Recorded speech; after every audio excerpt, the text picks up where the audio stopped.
I want to talk about Steve. I'm not as familiar with all of the controversy, but it sounds like from a couple of videos I've seen recently, he's not allowed in the YouTube videos. Yeah, it's crazy. Or they'll get taken down. What, I guess kind of what's happened there, and especially for our audience who they're not going to be up on the latest, kind of details of Nelk and the content. Like, how would you describe Steve as part of the group? And then it almost seems like he's kind of been banished off of YouTube. Yeah. Well, as far as part of the group, it's very simple. Steve is a partner in everything we do. Steve is a very close friend. I would even say to me, a brother. He's part of our group and pretty much will be part of our group for the rest of our lives. So he's part of us. And that'll, with or without whatever platform, that's never going to change.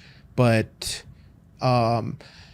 it's very unclear. So when I was going back and we were talking about the Elon thing that Monday, when we were supposed to get with Elon, when we landed, we were told that Steve's channel was permanently banned, and it just kind of sucked the soul out of all of us when that happened. And do you tell Elon Steve will do its channel got banned, and then he's like, Steve will do what? Yeah. Well, no, because at that same time, Elon had also said that I guess someone had Steve loves Elon.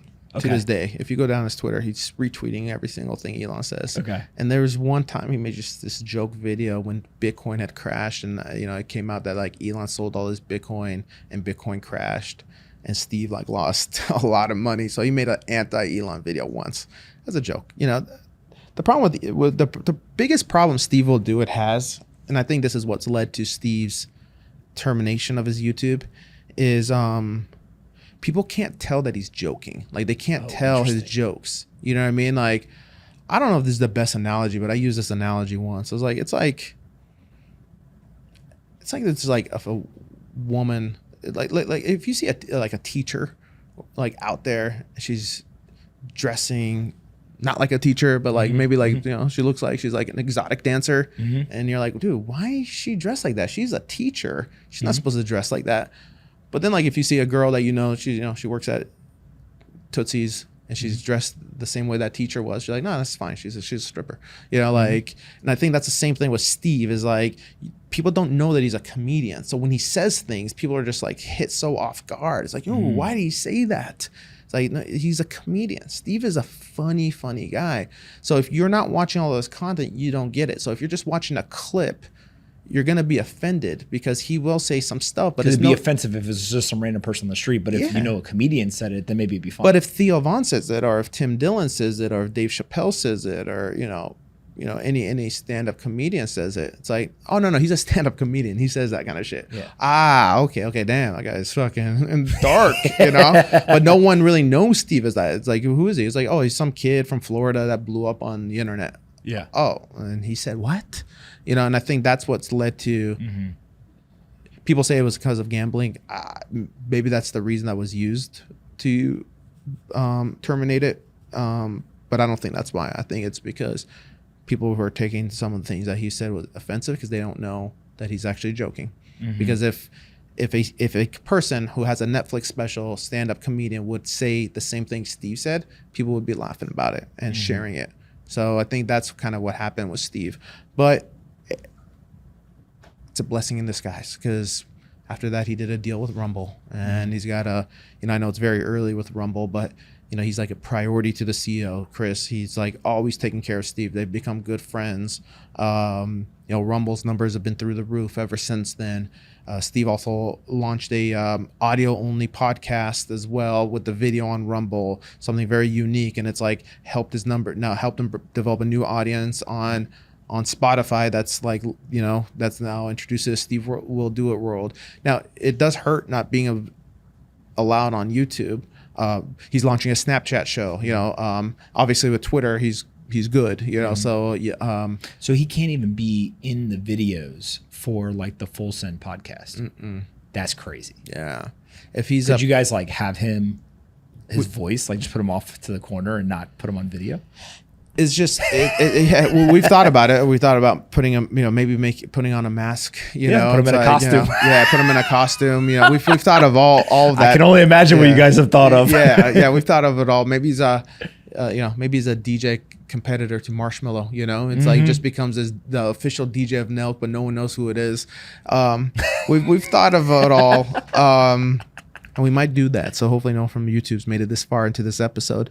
But no, the truth is, that's all joking aside, the truth is I think life goes on, and I think it's time for him to focus on other things.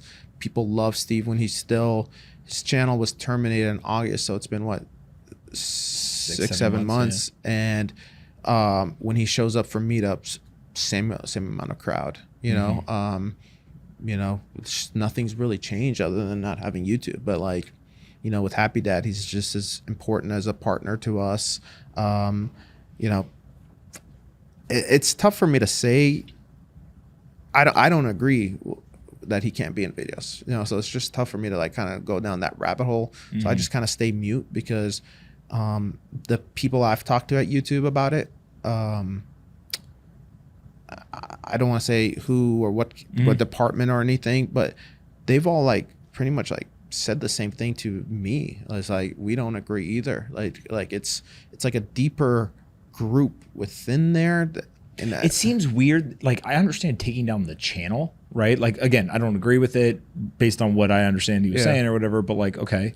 But to then say like, you basically ban the person from YouTube, where like they can't even appear on anyone else's channel.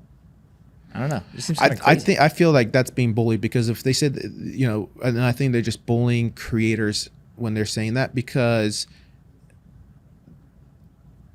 Andrew Tate was banned from YouTube as well, right?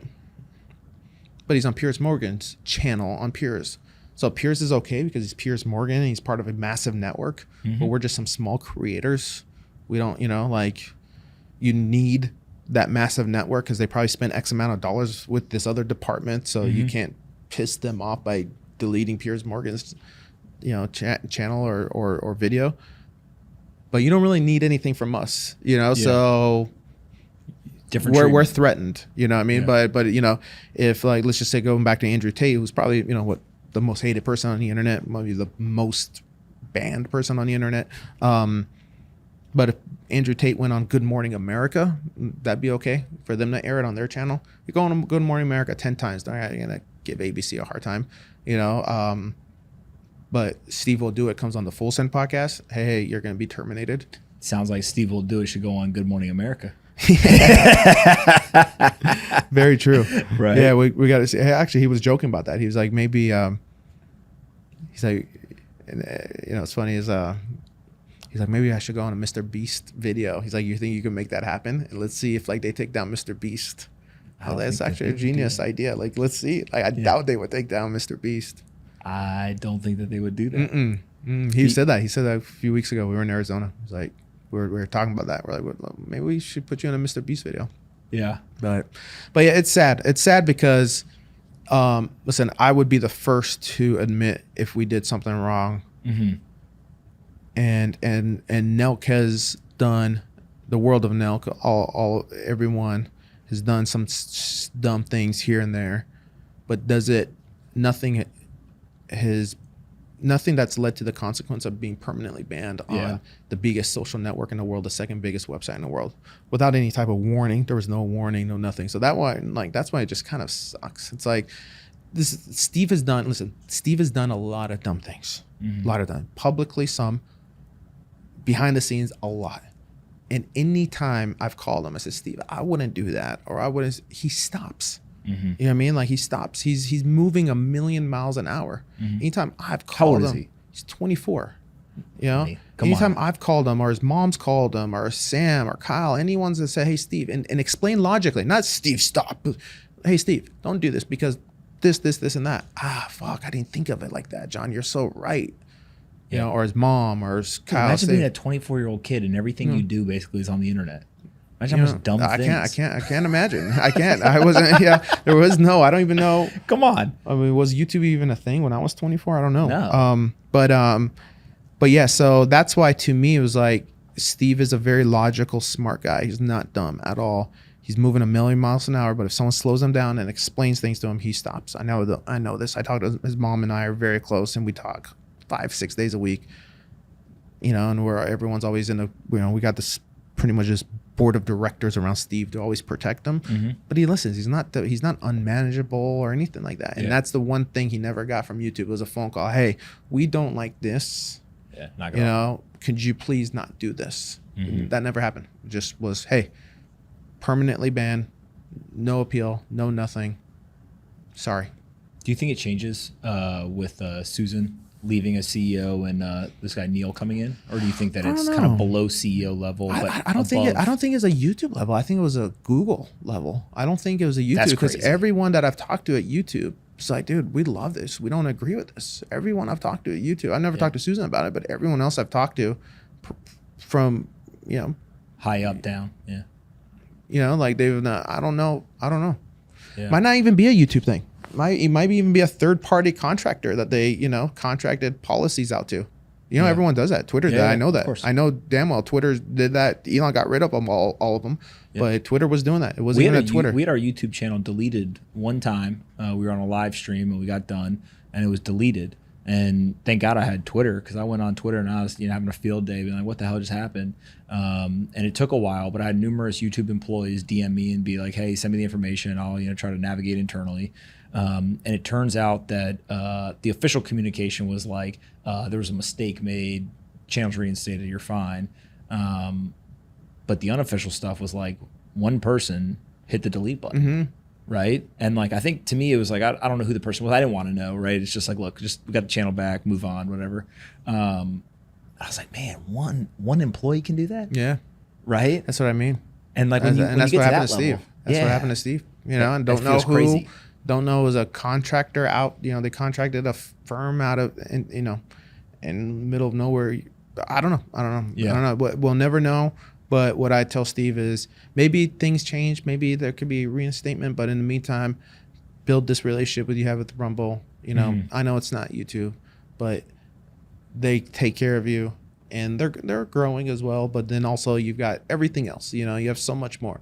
And when we walk the streets of Steve, just as many people losing their minds when they see Steve in the streets today as they were a year ago. So nothing's really changed as far as his relevancy goes.